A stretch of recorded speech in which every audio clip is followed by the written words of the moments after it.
तो आज की इस क्लास के अंदर हम लोगों को VS कोड के अंदर कोडिंग करनी है आज। सही, हम लोगों ने अभी तक किस में कोडिंग की है? नोट पैड में की है।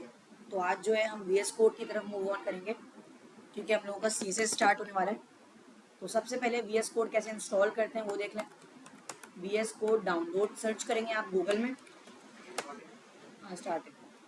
तो अब अगर हम लोग VS कोड डाउनलोड को स्टार्ट कर लेते हैं तो फर्स्ट वेबसाइट पर आप क्लिक करेंगे और यहाँ पर विंडोज़ पर जब आप क्लिक करेंगे तो ये इंस्टॉल करना स्टार्ट कर देगा। ये भी देखें,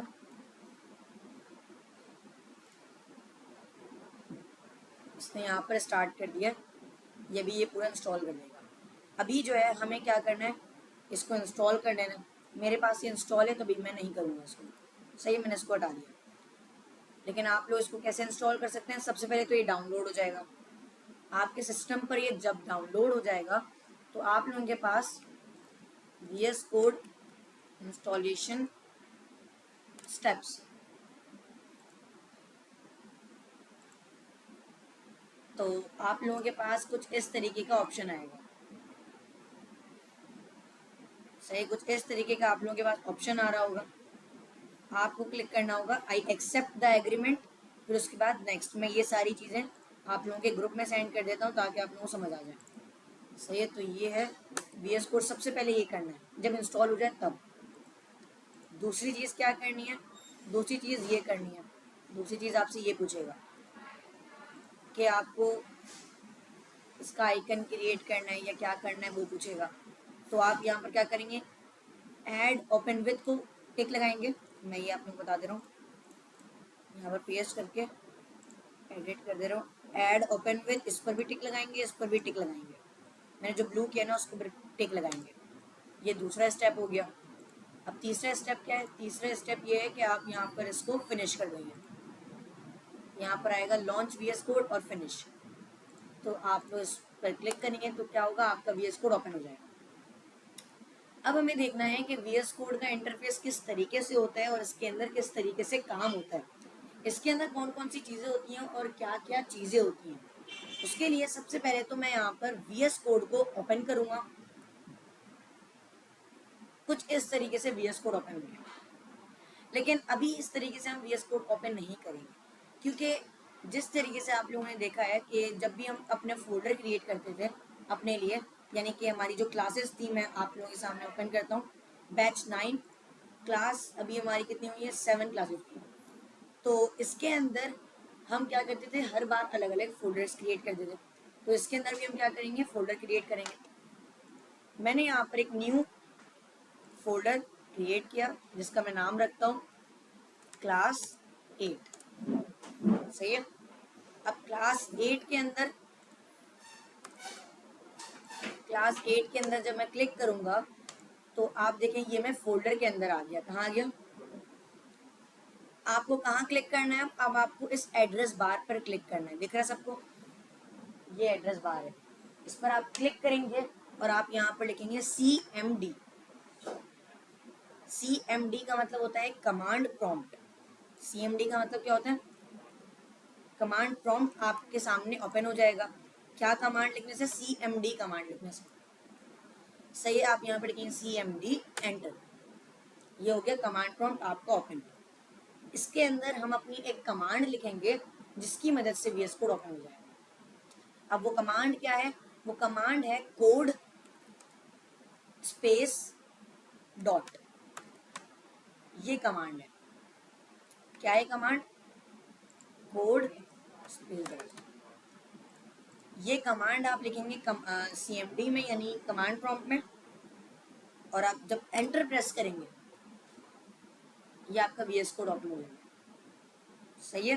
अब कहाँ ओपन हुआ? ये आपके फोल्डर में ओपन हुआ। वो कैसे पता चला मुझे? यहाँ पर क्लास 8 लिखा हुआ है। सही है।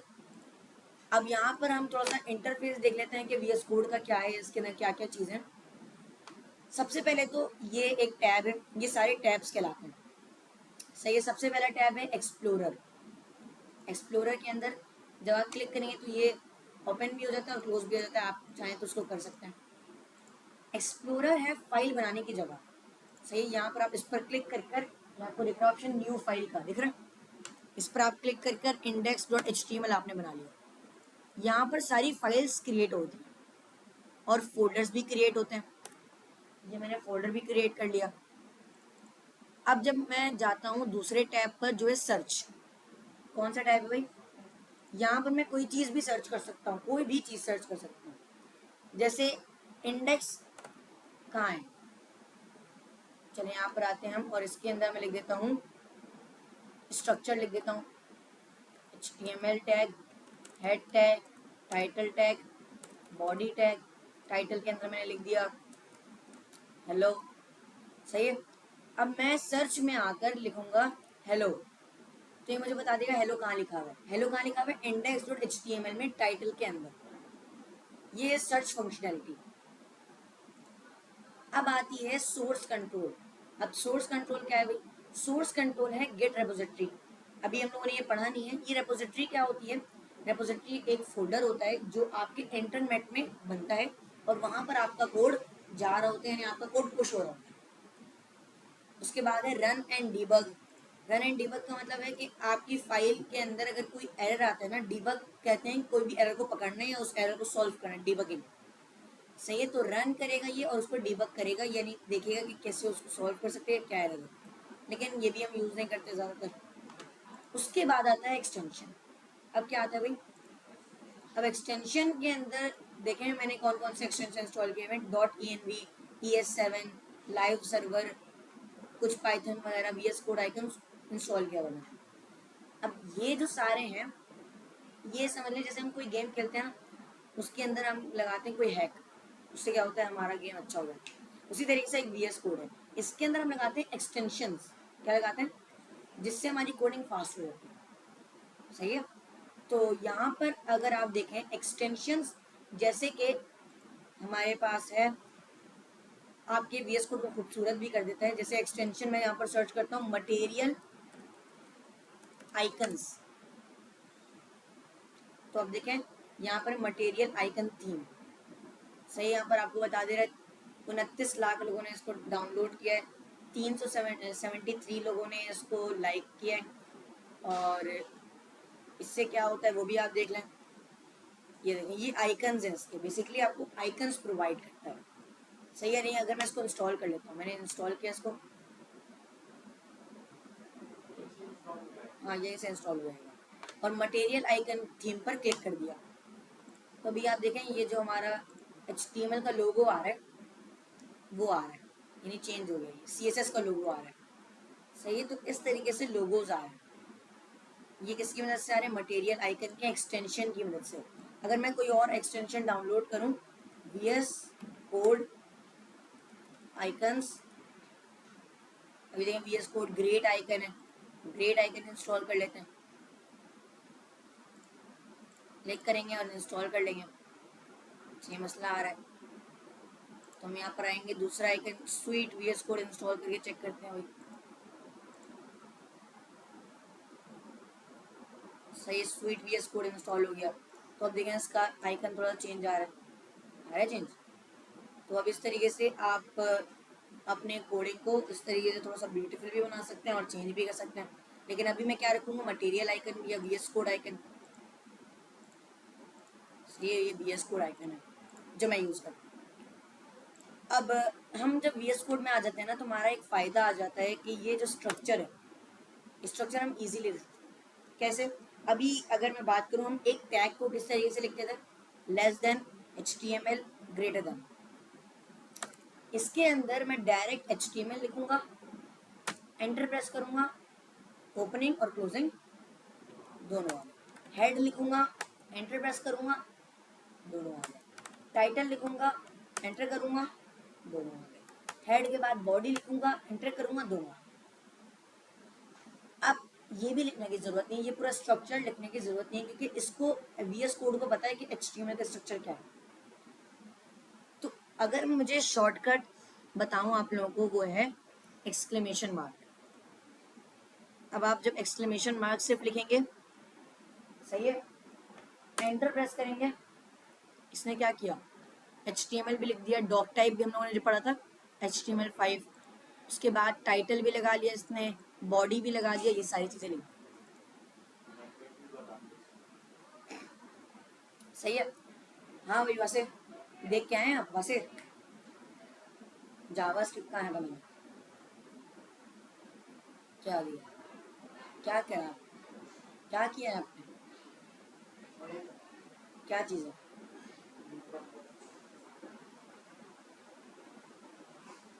सही है। तो अब जो है आपको कोई एरर आ रहा था ना आई फ्रेम में, वेट कम नहीं हो रही थी। इनका भी आई फ्रेम का एरर देखो, वेट कम नहीं हो रही है सीएसएस की मदद से। तो अभी हम लोगों ने ये देख लिया कि स्ट्रक्चर कैसे लिखते हैं। मैं टाइटल इसका चेंज कर देता हूँ, इसका टाइटल रख देता हूँ। क्या रख दूँ मैं टाइटल, चले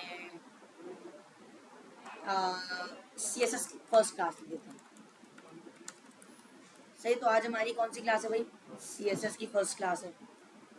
तो अब सीएसएस के अंदर हम किस तरीके से काम करते हैं, सीएसएस के अंदर हम काम करते हैं जैसे एचटीएमएल में काम होता है, यानी अलग फाइल बनाते हैं। लेकिन अलग फाइल अगर बनाकर काम नहीं करना चाहें वो भी तरीका है। वो कौन सा तरीका है, H T C S S को काम, सी एस एस के साथ काम करने के तीन तरीके हैं। कितने तरीके हैं, इंटरनल, एक्सटर्नल, इनलाइन। ये तीन तरीके हैं एच टी एम एल को सी एस एस से कनेक्ट करने के। सही है, ये तीन तरीके हैं।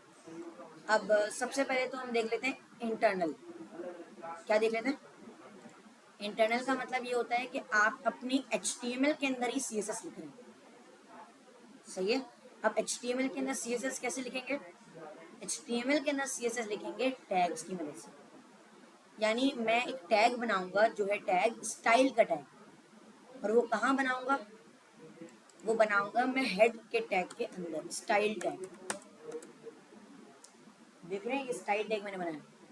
अब इसके अंदर हमारी आएगी सी एस एस। तो अगर मैं सी एस एस कुछ लिख के दिखाऊं, मैंने एक H1 बनाया यहाँ पर, हेलो वर्ल्ड लिखा मैंने, और सी एस एस के अंदर आकर मैंने H1 को दे दिया कलर रेड। गो लाइव करेंगे, रेड हो गया कलर उसका। सही है, तो इस तरीके से internal C S S apply होगा। हम्म, ये बॉडी में नहीं बनेगा, बॉडी में बन जाता है, वर्क भी करेगा, लेकिन बेस्ट प्रैक्टिस क्या है, बेस्ट प्रैक्टिस ये है कि आप उसको हेड टैग का बनाएं। तो अब हम क्या करेंगे, हम दूसरा तरीका देखेंगे जो है, अभी मैं इसको कर देता हूँ कमेंट। कमेंट मैंने कैसे किया, मैंने शॉर्टकट है एक वी एस कोड का कंट्रोल स्लैश। हम लोगों ने पढ़ा था ना कि कंट्रोल कमेंट कैसे करते हैं, ये लेस देन लिखते हैं, एक्सक्लेमेशन मार्क लिखते हैं, डैश डैश लिखते हैं, फिर उसके बाद बाहर जहाँ क्लोज करना है वहाँ पर डैश डैश लिख के इस तरीके से करते हैं। तो कमेंट क्या होता है, आपके कोड में पढ़ा होता है लेकिन वो उसका अप्लाई नहीं होता, यानी अभी सी एस एस अप्लाई नहीं होगी। रेड कलर चले गया, सही। तो अगर इसका शॉर्टकट है, शॉर्टकट क्या है भाई, इसको सेलेक्ट करें कंट्रोल स्लैश, ये खुद कमेंट हो जाएगा। अब जो है हमें क्या करना है, अब हमें देखना है दूसरा तरीका, एक्सटर्नल। बोलिए बोलिए, वासे वासे। सही है। अब यहाँ पर हमारे पास एक्सटर्नल तरीका क्या है, एक्सटर्नल तरीका है style dot C S S की एक फाइल बना लो। किस नाम से फाइल बना रहे हैं हम, आप फाइल का नाम कुछ भी रख सकते हैं, जैसे मैंने पहले भी कहा था जब हम इंडेक्स की फाइल बना रहे हैं, लेकिन स्टैंडर्ड क्या है, style dot C S S. अब इसको कनेक्ट कैसे करेंगे, कनेक्ट हम करेंगे लिंक टैग की मदद से। किस टैग की मदद से, लिंक टैग। एक्सटर्नल के लिए लिंक टैग लगेगा, इंटरनल के लिए स्टाइल टैग लगेगा। सही है। अब लिंक टैग कहाँ लगाएंगे और किस तरीके से लगाएंगे, लिंक टैग हम लगाएंगे टाइटल के नीचे यानी हेड के अंदर। सही है, लिंक मैंने लिखा, लिंक लिखा तो आप देखें सजेशन दे रहा है खुद वी एस कोड कि अगर आपको सी एस एस कनेक्ट करना है तो उस पर क्लिक कर दो, फैव आइकन लगाना है, इंपोर्ट करना है, मैनिफेस्ट करना है, जो भी करना है आप उस पर क्लिक करो, ये खुद कोड लिख के दे देगा आपको। लेकिन हम खुद करने की कोशिश करते हैं। हम यहाँ पर अगर लिंक करना चाहते हैं तो सबसे पहले लिंक आएगा, ओके, और उसको हम इस तरीके से सेल्फ क्लोजिंग की मदद से क्लोज कर देंगे। इसके अंदर दो एट्रीब्यूट्स आते हैं, इसके अंदर दो एट्रीब्यूट आता है। सबसे पहला एट्रीब्यूट है रेल और दूसरा एट्रीब्यूट है href। रेल क्या है भाई? रेल है आपकी फाइल का रिलेशन। आपकी फाइल का रिलेशन क्या है, यानी वो क्या करता है। मैंने यहाँ पर लिखा उसका रिलेशन है स्टाइल शीट। क्या है वो क्या करता है? स्टाइलिंग करता है। क्या करता है? स्टाइलिंग करता है। उसके बाद है href। क्या है href? क्या करता है भाई? href आपको आपकी फाइल का नाम लिखना होता है, यानी कि अपनी फाइल का नाम मैंने लिख दिया style.css। क्लियर है? अब होगा क्या, ये आपके फाइल को कनेक्ट कर देगा। मैं आता हूँ यहाँ पर CSS के अंदर और H1 को सेलेक्ट करके कलर दे देता हूँ ग्रीन। सही है, ग्रीन हो गया कलर, तो ये हो गया एक्सटर्नल। सही। अगर मैं इसको कमेंट करता हूँ और खुद लिखने की कोशिश नहीं करता हूँ, मैंने लिखा लिंक और CSS पे मैंने डायरेक्टली क्लिक कर दिया, वही कोड इसने लिख के दे दिया, जो मैंने यहाँ लिखवाया ना वही कोड इसने लिख के दे दिया। तो आपकी मर्जी, आप इसको लिखें या इसको लिखवा लें। अब हमारे पास आखिरी कौन सा तरीका? इनलाइन। अब इनलाइन तरीका कौन सा है भाई? इनलाइन हमारे पास तरीका है कि आप अपने टैग के अंदर ही अपनी CSS को लिखते हैं, यानी कि हर टैग की अलग अलग CSS उसी के अंदर लिख देते हैं, ना ही अलग फाइल बनाते हैं, ना ही टैग के अंदर काम करते हैं। आप क्या करेंगे भाई? H1 के अंदर ही आकर स्टाइल का एट्रीब्यूट लगाएंगे और यहाँ पर कलर लिख देंगे। कलर मैंने लिख दिया ब्लू। ये है इनलाइन, यानी अपने टैग के अंदर ही कर देना काम। सही। अब मैं अगर करता हूँ पैराग्राफ, और पैराग्राफ के अंदर मैंने स्टाइल लगाया, सॉरी पैराग्राफ के अंदर लिखा CSS लिख दिया और स्टाइल लगा के इसका कलर कर दिया एक्वा। देखिए CSS का कलर एक्वा हो गया। क्लियर है? तो ये हमारे पास है कि हम कैसे CSS को लिंक कर सकते हैं, इंटरनल, एक्सटर्नल, इनलाइन। सही है।